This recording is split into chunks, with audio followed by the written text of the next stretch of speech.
Alors, il y a des précédents, il faut le rappeler, à cette privatisation. D'autres grosses ouvertures de capital qui ont par le passé parfois donné le sourire aux épargnants.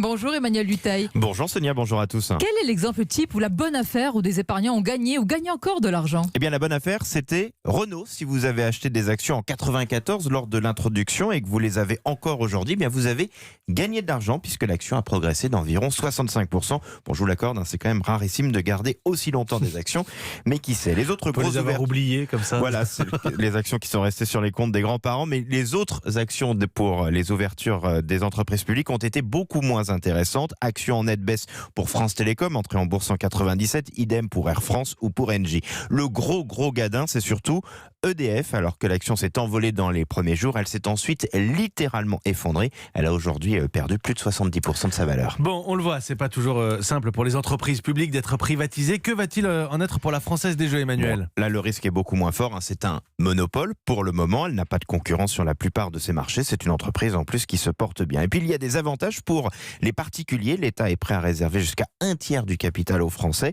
C'est un énorme pari. On point que l'on a un peu l'impression que c'est l'ouverture des soldes ce matin du côté du gouvernement.